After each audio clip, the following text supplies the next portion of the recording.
Hey, good day. Welcome to our show today, Lebanon in Depth. I'm Greg Lewis, your city manager here in Lebanon. And I want to welcome the second time to our show our new planning and zoning director, Andrew Gast-Bray. Now, Andrew was with us earlier last year as he arrived, and we talked today and yesterday and today again about that we should give you a little update about the planning and zoning. But before I do that, some of you might have, if you haven't met Andrew yet, please hope you do so soon. Andrew, could you give a little background for those who aren't aware of kind of a little bit of your background coming to us? Sure. I've been in a lot of places, kicked out of a lot of places. No, I've been. I'm originally from the Midwest. I have lived a number of years overseas. I've been all over the United States in my position, and now I've had the fortune to land on my feet here in this wonderful corner of New England known as Lebanon. Well, we're really happy to have you here. I'm very pleased that Andrew's here, and we've had some great conversations together so far, and we're going to have more, and we hope to have more conversations with everybody out there. I think our goal today is this kind of like, where are we headed? When we last left the story, we were kind of hanging there with a master plan, and we had a showcase of the master plan, a preview, as it were, in November, and we had a chance to share with people about what the elements of it were, and then we provided it out there in total so people could start digesting it, and now we're into 2012. We're actually working on the implementation. So maybe you could help us by filling us on where we're at right now. All right. Where we're headed. Well, thank you. I look forward to that, and I thank you actually for doing a lot of the heavy lifting last year to kind of get it into its final form. I've been able to just steward it from that completion to being able to nurse some of the final minor revisions, small revisions. Most of the egregious errors have been taken out, we think, and we've had a very positive public and active public dialogue, conversation about it. And we've, I think the most exciting thing about what we're doing is we're going to do the master plan one in its adoption, but also make it, instead of being just a document, try to make it a living document. So it's always in front of us, and we're always updating it. So I want to talk a little bit about getting this vision statement, this master plan's a statement of our vision of what we want to be when we grow up, and then we want to take that and move forward. But before I actually talk about the mechanics of the process that now is around this living document where it's a process, I wanted to say that part of this process has been the community conversations. I know that's near and dear to you, so it's very near and dear to me as well, because in order to have this be, instead of just some dark document that's in a tome on the shelf somewhere, in order for it to be in front and constantly really reflecting us as we evolve as people, things change so fast, we need to keep that community conversation going, or conversations going. So that's important.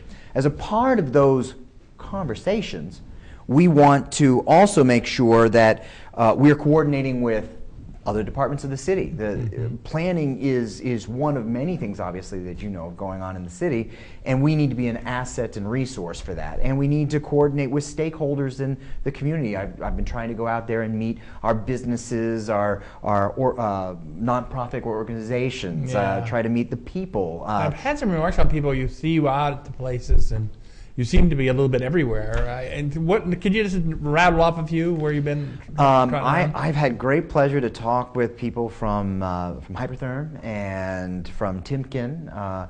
I've been visiting some of our agricultural icons of the area. I've been to Farnham Hill and Tomapo Farms. I've had the pleasure of talking with Dartmouth Hitchcock. I've been in contact with our neighbors in Hanover. I've been to Dartmouth College. It's been great. It's been fun. It is great to be here. Yeah. I mean, both of us are relatively new. My anniversary date is coming up shortly at February 28th. It's 1 year then. But you know, when you get into the area like you're doing, it's it is a delight to meet all these people from these different walks of life here in our community, and it's just it really brings home the quality of the people that live here and the quality of the community that we have to work with. So it's a real pleasure to be out there, isn't it? That's great. And I think it's neat because our lives go beyond Lebanon, the way we live. Yeah. And so just connecting, these people are more regional and more and often national and international. And we are a part of those communities as well. So I think any responsible planning has to kind of figure its place in coordination with other entities around, because we're all in it together, and it really makes for stronger places when you're well connected and integrated. Yeah, and the fact you're coordinating with all these departments and all these other entities, I think, is a critical piece of our overall operation. As we really got to walk our talk. I mean, when we say we're going to collaborate and we're going to develop a sense of place here, and we want the master plan, and everything comes after it to belong to everyone. Mm-hmm. We want everyone to find this effort to be something they can live with, because they get engaged in it and they show up. They take the time to meet with you, and that's a pleasure. And our department's working across lines like that. I mean, that is a very much part of their culture. It is very much one of the strengths of the organization that we're going to build on. I know I really enjoy working with the planning staff you have, and I think they're from the senior planners to our head of codes to the code officers to the support people to the administrative assistants. It's a great operation, and I see them working with the Public Works Department and what they do, and their counterparts, the city engineer, the Public Works Director, the people that head our water and our wastewater up, and our solid waste plan. So that all has great potential because it's great strength. We've added some new situations, and we're out there on outcomes now. So I'm glad the coordination is really, really nice. Maybe you can go ahead and cover a little further on the implementation process then. Well, thank you. I think that's important, because as people start saying, well, what is this living document? What do you mean? Well, it basically shifts from the emphasis on paper and what's on a shelf, because as soon as you write that, it's already out of date. It's already gone. Mm-hmm. That was the way it was. I mean, we're finding trouble just the last data we had from the last time is already somewhat out of date, because 6 months have gone by and those numbers are no longer valid. So it's really important to keep constantly updating to the extent of possible, and we've got newer mechanisms that allow us to do this. But more integrated into the whole system of master planning, and I think I'd like to show a Gantt chart at this point. That's good. I think the people at home will really enjoy that. Okay. In which we look and see that the master plan is divided up into chapters. And each of those chapters covers a different area. It may be transportation. It may be community facilities. It may be civic art. And so each of these constitutes a vision that has to be transformed from this vision into that on-the-ground outcome, as you, I think, very rightly call it. And so in order to do that, we're going to go through chapter by chapter each part of the master plan becoming an implementation. How do we get that to actually be something concrete on the ground? And then we go through that stepwise.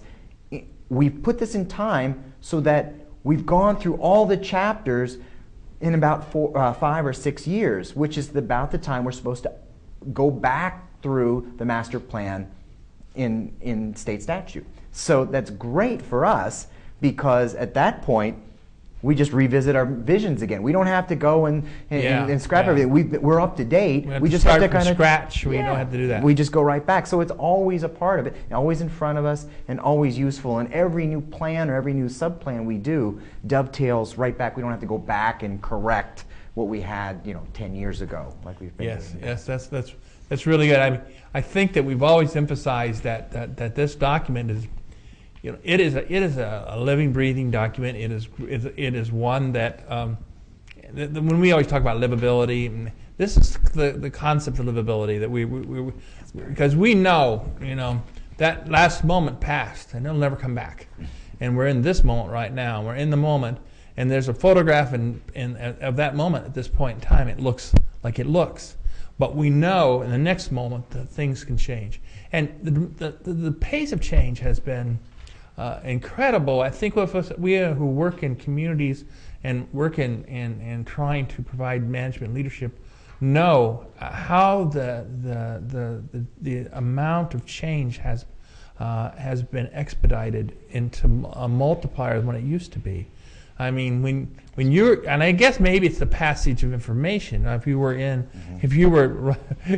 running dispatch with a Pony Express or a Stagecoach, was one world. When you are running information like we are, where you see phenomena like social networking, Twittering, and other types of social networking, where suddenly information is spreading very, very rapidly, and you see the mobile devices, whether they be cell phones or they be pads, that are quickly moving information across people, and they're very mobile. They're moving around.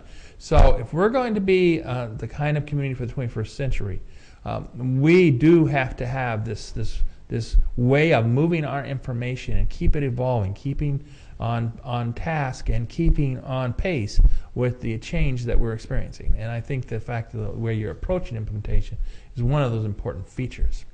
We are helped by the technology, quite honestly. We could not have done this 10 years ago. Yeah. In the same way. So it's exciting. I think that then, the question is, well, what are we doing next? What are the next two chapters? What's happening now? If we could look, or they can focus in on the Gantt chart a little bit, we can see that. You can see that in 2012, 2013, the next things right after adoption will be land use and transportation that we're going to be concentrating on, and those are important to go together. I've heard you talk that, and I hope during our discussion you'll bring up maybe some features about why it's important that they be connected. I think I'll do that. Let me first just step on process and say that then, because everybody's asking, well, when's zoning going to be coming? Right. People are pressing, because the last pattern was we do the master plan, we do the zoning, we roll the dice, and we go out there and we charge out, and we have a full zoning code completely in entirety, redoing the existing zoning, and then we go into the debate and discussion and it ends up in a vote. And that's going to happen that way. But we have a more methodical approach in between to kind of end up to culminate in the zoning ordinance. So the land use implementation chapter has to go from its vision to eventually what are the regulatory things, but it's not necessarily, oh, we got a vision, let's do that. And similarly for the transportation, we go from multimodal vision to how does this become a long-range transportation plan? So these things end up with real concrete steps that you use on the ground. But there's more involved with implementation than simply a zoning ordinance if you want to make the land use you want to have happen. And now the reasons for the implementation plans that we're talking about? Well, again, I mentioned that the master plan itself is more just the visions. This is what we think we're going to be. Okay. And we're here today. And so when we're talking about how we get from here to there, it doesn't happen instantaneously. So one of the things that we have to do, we have to go from this what of what we want to become to how do we do that? And the nature of these plans in the past, you might have a transportation plan that's completely independent from your land use plan. Yeah. In which case we have our land use, and then we have these long extended paths of transportation, and we need to move those together. I'll talk a little bit about that later, I hope, but I just wanted to kind of step on what's different between an implementation plan from, say, a vision plan. Yes. And so you go from, one of the other things that an implementation plan does that, say, a zoning ordinance doesn't do. No, zoning ordinance is you can't. This is what you can't do.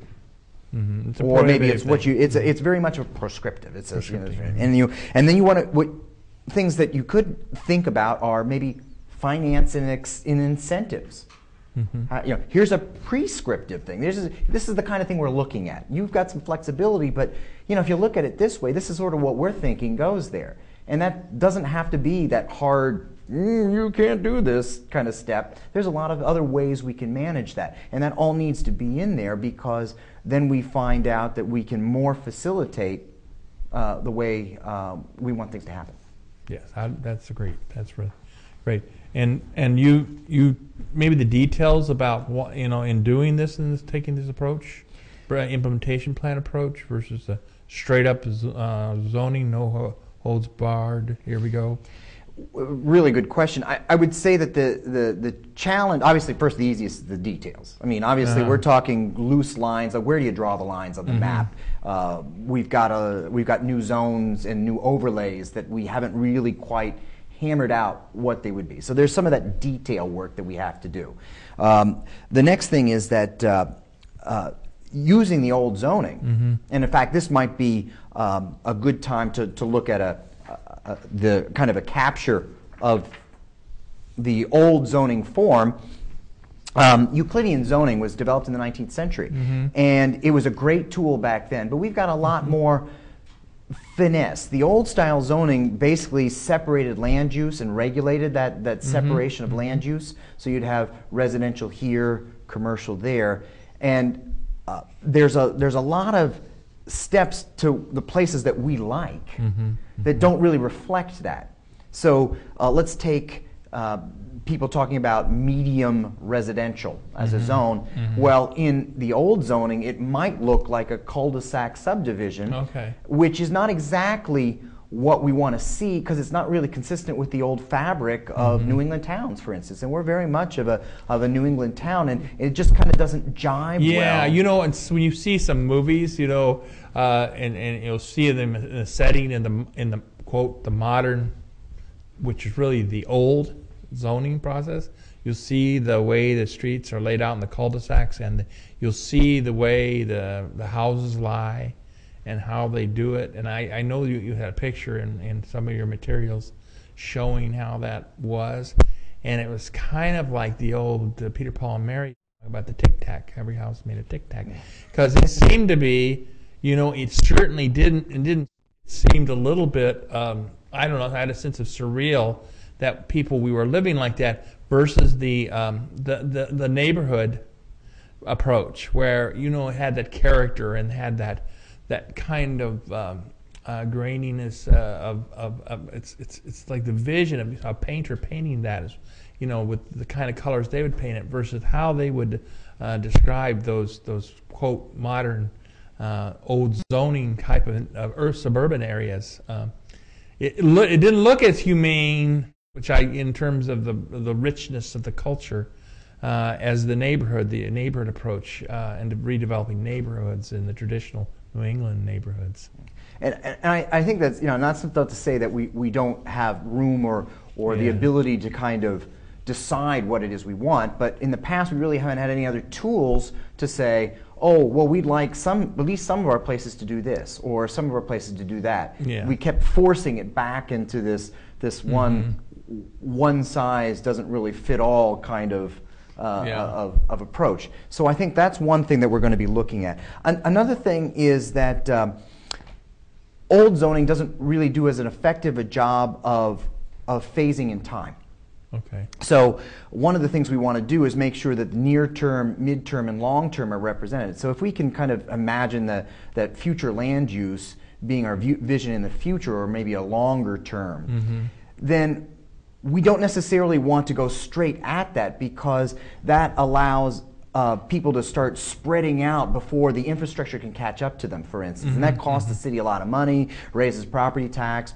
People come out rattling their pitchforks saying, hey, wait a minute, and we just there's a phasing. It doesn't say that we won't get there, but we have to kind of pace ourselves so that we do it cost effectively, and we don't undermine our livability along the way. So understanding the time. And then the last thing that's kind of near and dear to me is getting back to your point of, yes, how do you do the land use and transportation at the same time?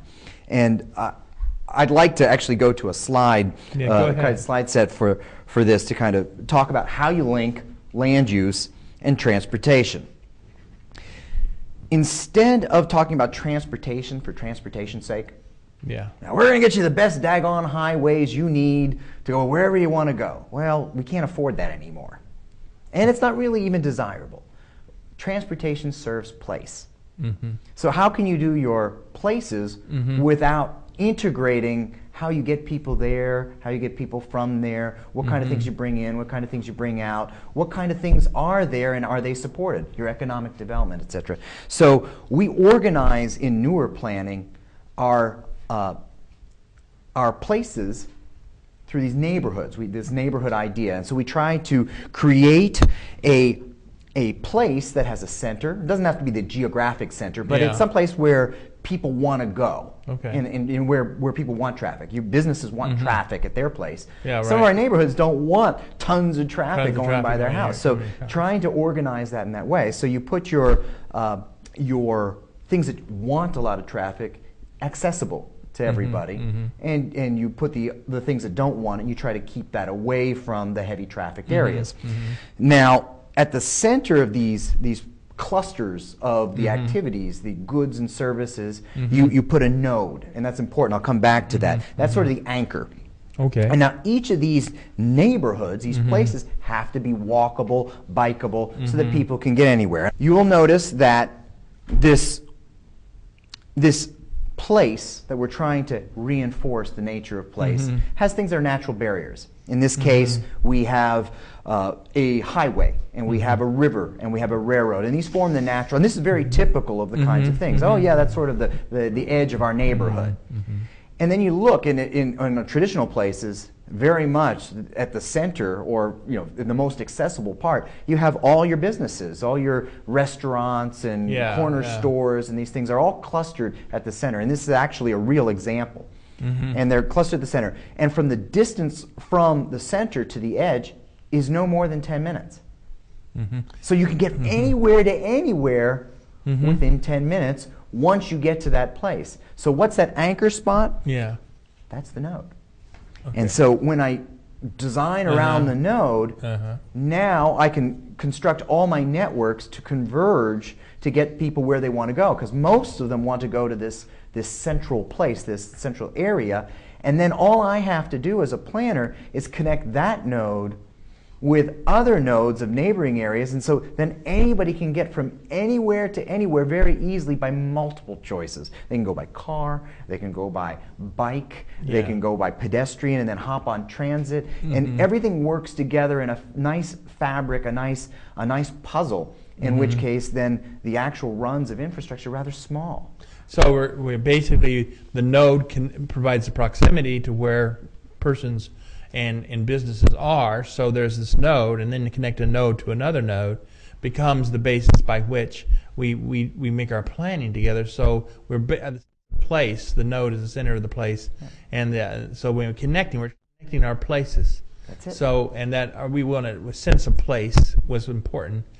Versus the other type of growth, when I was working as a municipal attorney outside of the twin cities of Minneapolis, St. Paul, and Minnesota, one of the clients I had was city attorney for Lakeville, Minnesota, one of the fastest growing suburbs at the time, and a very high spurt of growth in the 90s and the 80s out there. And the growth there was not based on nodes or place. They were based on, the road drove it. So they weren't planning based on place. They were planning based on road. And when the interstate or a major highway would come out of the cities, the developers would seek to line up the places very proximate to the road.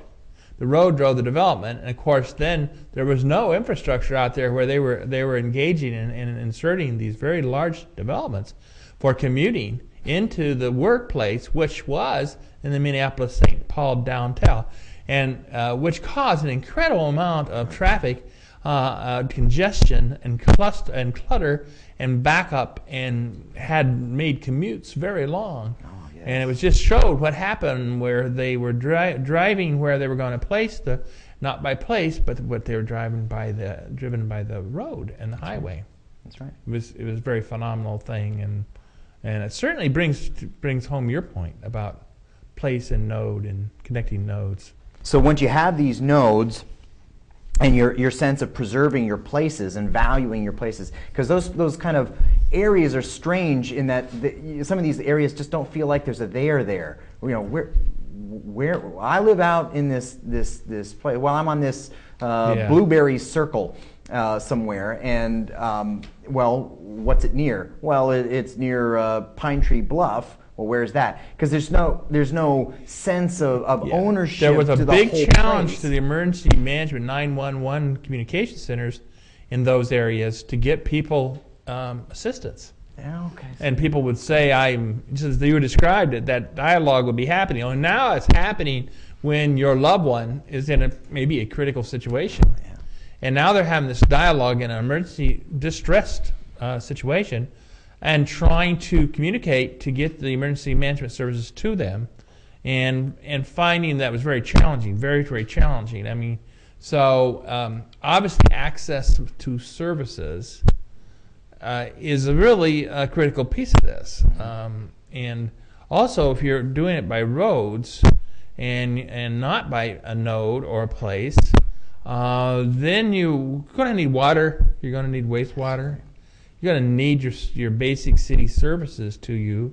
You're going to need solid waste recycling services. Mm-hmm. These are all there. And the costs that incur to all those when you're not considering it as place or by a node have a lot of variability and unpredictability. And, well, it's kind of out of sight, out of mind. So it's not in your mind until, wow, what a house, the American dream at that, it's been hard now for a house. But your American dream had a price tag to it. Mm-hmm. That's true. And that was one of the issues. You just couldn't detect the price tag. Well, I'd like to quickly go through my little animation here to show I'll let you how that run works. through those, so make sure we get those accomplished today. Because it illustrates your point very well, I think. So, because that's exactly right. When you link your nodes and you respect your places, then it becomes very clear that you can run your through quarters, the higher speed quarters, on the edges, so you don't run them right through your neighborhoods. You don't want that. And you've got your main streets, your more places where you want to hang out in the centers, and then you connect them, and it's very important. And each of those becomes a complete street to connect your complete place. And there's a real pattern to how they go. And when they fit together like this puzzle piece, as you can see the illustration go through, lo and behold, it produces, and this is an actual real example of a series of neighborhoods that are connected via these are the ones we loved. These are the neighborhoods we value. And they're all connected in this way. We used to do this, and we kind of got away from it. And when you analyze one of these individual neighborhoods, now granted the one that maybe I'm showing is a little bit more intense than Lebanon, but we could imagine the other two being West Lebanon and Lebanon City, that very easily. You can see that the networks all work together like a puzzle. Mm-hmm. All interlink and overlap. Mm-hmm. And when you do it that way, you've got a place for your green infrastructure. Instead of it being out in the outskirts of town, having to get in a car to go to your nice green place, you can get right to it. You can head out your door and it's not long. You don't have your commercial at some other place, and your work is at another place, and your residence is at another one, because then you find that you're in the car all the time and stuck on 12A in congestion because the runs are so much longer. It is so much more expensive because instead of doing multiple things with your complete street, you're only doing one thing. And so it costs more in the way of streets, more in the way of infrastructure. And it doesn't create that fabric, that quality of life, that livability that people so like. And that's what we're hoping to recreate and enhance where it does exist in Lebanon. You know, as we were thinking about, I always think about time. And as we're coming to the end of our show today, the time factor. Time, once it expires, can't be taken back.